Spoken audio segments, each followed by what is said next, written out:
Good morning students. हम जो adaptation of fishes के अंदर पेरेंटल केयर इन फिशेस पढ़ रहे थे, उसके अंदर इस लेक्चर में हम एंड पार्ट पढ़ेंगे, जिसके अंदर हम पेरेंटल केयर के रेस्ट ऑफ टाइप, जो 3 टाइप अभी बचे हुए हैं, उनको हम डिस्कस करेंगे। द थर्ड टाइप ऑफ जो पेरेंटल केयर है, उसके अंदर फिश जो है अपने एग्स और यंग्स वन को कोई नेस्ट ना बना के या प्रोटेक्टेड प्लेस पे ना छोड़ के उनको अपनी बॉडी के अंदर ही प्रोटेक्ट करती हैं।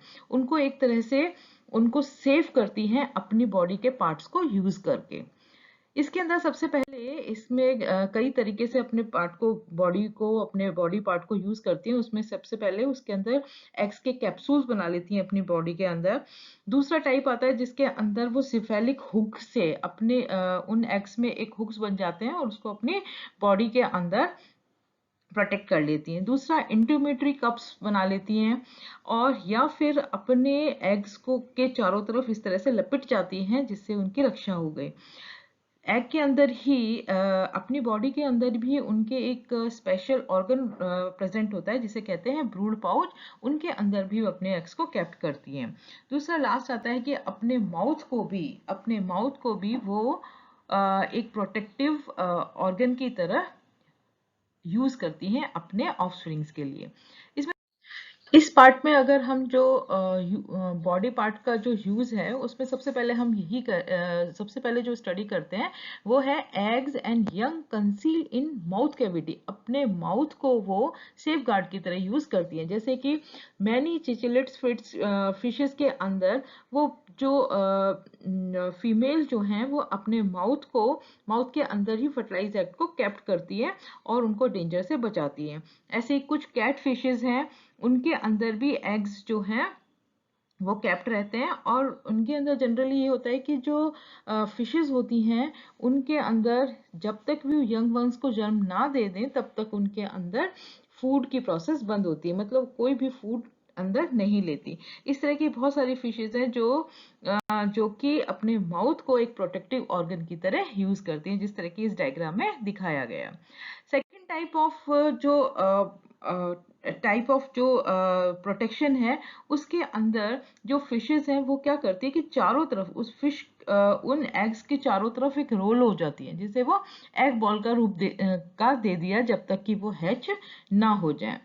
इसके बाद आता है अगला जो बॉडी पार्ट है जिसके अंदर यंग वंग सेव रहते हैं, वो उनका होता है हेड पोर्शन या सिफेलिक हुड। इसके अंदर जैसे कि मेल नर्सरी फिश का डायग्राम इसके अंदर दे रखा है, इसके अंदर ये अपने एग्स को अपने सर के ऊपर में फोर हेड के ऊपर ये अपने एग्स को कैप्ट कर लेती है जब तक कि वो हैच ना हो जाए। इस तरह से द नेक्स्ट पार्ट जो है वो इंटीग्यूमेटरी कप्स हैं। इसका मतलब कि अपने शरीर को ही कुछ फिशेस अपने इंटीग्यूमेटरी पार्ट्स या स्किन को ही एक तरह से सेफ गार्ड की तरह यूज करती है। जैसे कि प्लेटिस्टेकस फिश जो है, उसके अंदर ये पाया जाता है कि अपनी लोअर पार्ट की जो बॉडी सरफेस होता है वो सॉफ्ट हो जाता है, स्पॉन्जी हो जाता है। वहाँ फर्टिलाइज एग्स को वो अपने कैप्ट कर लेती है और कुछ इस तरह से अपनी बॉडी का मूवमेंट करती है जिससे कि उसके अंदर एक स्किन के अंदर एक स्मॉल स्टॉक रूपी कप्स बन जाते हैं, जिससे वो हमेशा उनकी बॉडी के अंदर फिक्स रहते हैं जब तक कि हैचिंग ना हो जाए। This is the diagram.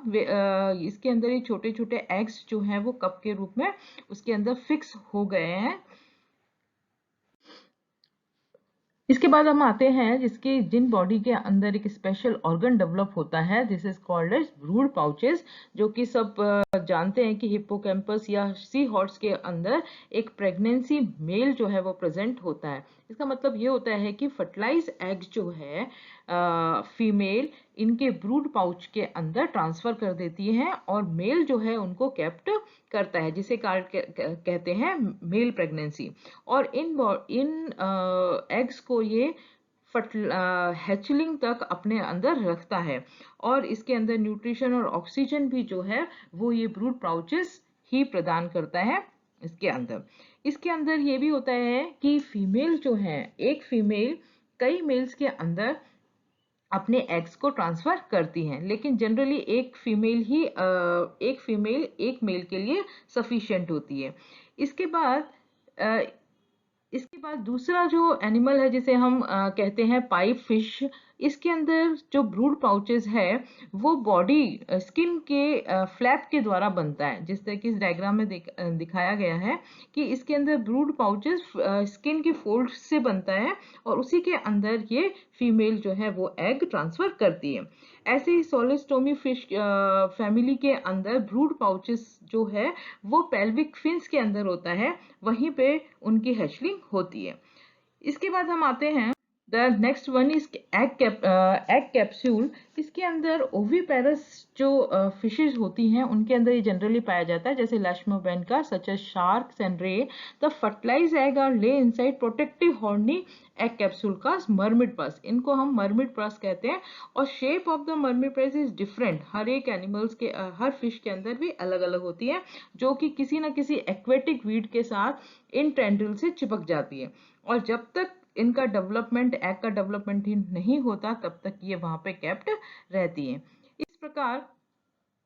इस प्रकार ये जो बॉडी पार्ट्स हैं उनको प्रोटेक्टिव कवरिंग की तरह यूज करते हैं। The fourth is type of parental care is viviparity, जिसके अंदर हम जानते हैं विविपेरस एनिमल्स वो एनिमल्स होते हैं जिनके अंदर यंग्स वन को जन्म दिया जाता है। तो ऐसी फिशेस भी होती हैं जो यंग वंस को जन्म देती है और उनके अंदर ये जो प्रोटेक्शन है अपने हैचलिंग्स का या ऑफस्प्रिंग का, उसके अंदर मैक्सिमम प्रोटेक्शन उन्हें देना पड़ता है। इसके अंदर जो टाइप्स हम पढ़ेंगे, सबसे पहले ये है कि विविपेरस एलिश्मोब्रेंकाई फिशेस के अंदर जो कि शार्क होती हैं उनके अंदर किस प्रकार का एनिमल पेरेंटल केयर पाई जाती है। इसके अंदर बहुत सारी फैमिलीज हैं जिसके अंदर पाया जाता है, जैसे कि स्कॉलिडॉन, मस्टल्स। इसमें एग्स जो हैं वो यूट्रस के अंदर डेवलप होते हैं और म्यूकस लाइनिंग जो है उसके अंदर एक प्रोटेक्टिव कंपार्टमेंट की तरह यूज करते हैं to for the embryo. The nourishment is from the embryo tubes or the uterine milk is received by the embryo from the uterine tissues through the yolk sac placenta. ये इस तरह का diagram जो है उसके अंदर यंग वंस हैं वो इस म्यूकस लाइनिंग से स्मेक के अंदर कैप्ट हैं। इसके बाद आता है विविपेरस इन बोनी फिशेस। इसके अंदर टीलियोस फिशेस जो हैं वो पाई जाती हैं और इनके अंदर इंटरनल फर्टिलाइजेशन होता है और फिर young ones develop within the ovary but are not attached to its wall. जैसे कि विविपेरस इलेश्मोब्रेंकाई की वो यूट्रस के अंदर ही होती हैं, लेकिन ये नहीं होते। इसके अंदर embryo develop freely in the sac inside the ovary. Ovary के अंदर वो फ्रीली डेवलप होता है, feeding upon an embryotrophic material apparently produced by the discharged ovarian follicle. The sac become highly vascular and remain as such during the month of pregnancy. इसके बाद आता है इसी के अंदर कुछ फिशेस जो होती हैं, जिस जैसे डायग्राम दे रखा है कि शाइनर पर्च के अंदर eggs are also fertilized in the ovarian follicle but are soon release into the ovary and ovary cavity and are nourished by the secretion from the ovary. The youngs are remains in the ovary until they become sexually mature. जब तक कि वो sexually mature नहीं हो जाते, जब तक कि वो उनकी बॉडी के अंदर ही रहते हैं। इसके बाद आता है नेक्स्ट इज ओवोविविपेरस एनिमल। ये एक intermediate conditions between the oviparous and viviparous. ये ज्यादातर नर्स शार्क्स के अंदर पाई जाती हैं। The eggs are covered by the horny case and are development take place in the uterus. The fully developed young ones hatch out by breaking the shell inside the uterus. ये एक तरह से intermediate conditions है जो कि इन nurse sharks के अंदर पाई जाती है। ये जो लास्ट प्रकार का पेरेंटल केयर है इसके अंदर care of independently swimming youngs. इसका मतलब ये होता है कि उसके अंदर वो एग की और अपने यंग वन की ही रक्षा नहीं करती जब तक कि वो हैच हो जाते हैं, उसके बाद भी उनकी हैचलिंग के बाद भी वह उनका प्रोटेक्शन करती रहती है। इस तरह का जो पेरेंटल केयर है वो बहुत सारी फिशेस के अंदर पाया जाता है, जैसे कि इसमें tilapia, sea horse, pipe fish, हमने जिस तरह से पढ़ा कि अपने शरीर के अंदर ये इनको हैचलिंग तक रखते हैं, उनकी एग की रक्षा करते हैं। लेकिन ऐसे समय पे जब उनको प्रोटेक्शन चाहिए होता है एनिमी से, तब ये वापस हैचलिंग के बाद वापस अपने ब्रूड पाउच में लौट आते हैं। तो इस प्रकार का जो पेरेंटल केयर है आफ्टर हैचलिंग तक भी पाया जाता है, जब वो स्विम करने लग जाते हैं इन ए इंडिपेंडेंट एनवायरनमेंट। तो इस प्रकार का जो कह सकते हैं कि पेरेंटल केयर फिशेस के अंदर काफी हद तक पाई जाती है। ये ओवरऑल हमारा पेरेंटल केयर एंड फिशेस यहाँ पे एंड हो जाता है।